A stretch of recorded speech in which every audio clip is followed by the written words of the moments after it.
Hi, welcome to Enjoy the Psalm with Bewindi. I hope you had a wonderful day. I'm going to jump in. I just love to do this. I know that the Word of God is a lamp for our feet and a light for our path. And I know that the Word of God is a source of inspiration. I know that the Word of God is an antidote for any situation. Notice what I said, an antidote for any situation. The Word of God is medicine, it's life, it is health to all of our flesh, to any person who finds it. There is so much in the Word. So the book of Psalms has many prayers to model after, to learn how to pray. The word is filled with inspiration, it's filled with information, it's filled with revelation, it's filled with examples of expressing true praise and worship and thanksgiving unto God. And there's something about thanksgiving that the Lord honors. He honors thanksgiving. He wants us to put Him in remembrance of His word. So I'm going to jump in. This is again the psalmist Asaph. He says, "Sing praises to God our strength. Sing to the God of Jacob. Sing, beat the tambourine, play the sweet lyre and the harp. Blow the ram's horn at the new moon and again at full moon to call a festival. For this is required by the decrees of Israel. It is a regulation for the God of Jacob. He made it a law for Israel when he attacked Egypt to set us free. I heard an unknown voice say, 'Now I will take the load from your shoulders. I will free your hands from your heavy task.' You cried to me in trouble, and I saved you.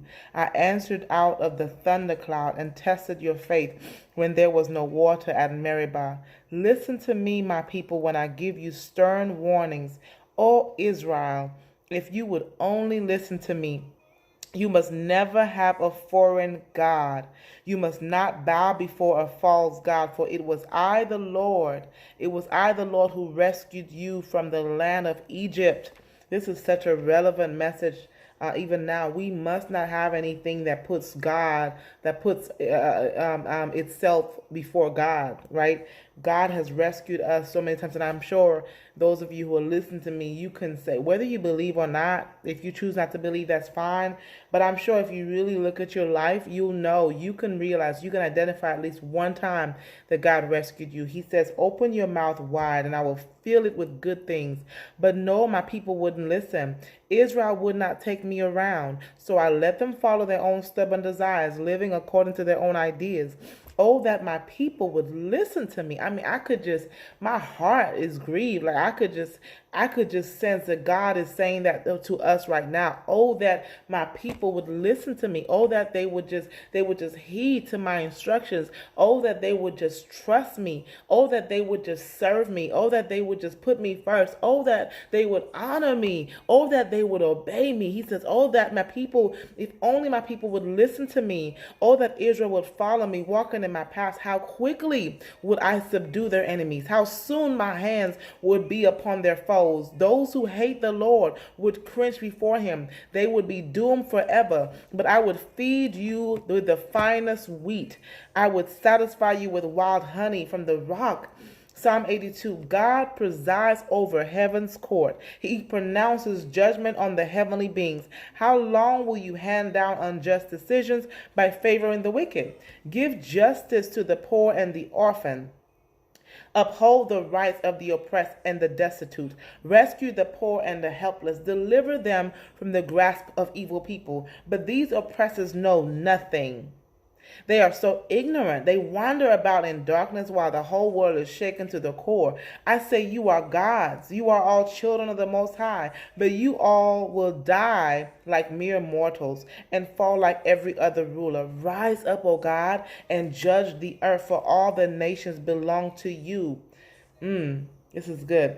So Psalm 83, let me see if I can get it. It says, God, do not be silent. Do not be deaf. Do not be quiet. Don't you hear the uproar of the enemies? Don't you see that your arrogant enemies are rising up? They devise crafty schemes against your people. They conspire against your precious one. Come, they say, let us wipe out Israel as a nation. We will destroy the very memory of its existence. Yes, that was their unanimous decision. They signed the treaty as allies against you. These Edomites and Ishmaelites, Moabites and Hagarites, Gebalites and Ammonites, Amalekites, and people from Philistia and Tyre. Assyria has joined too, and is allied with their descendants of Lot.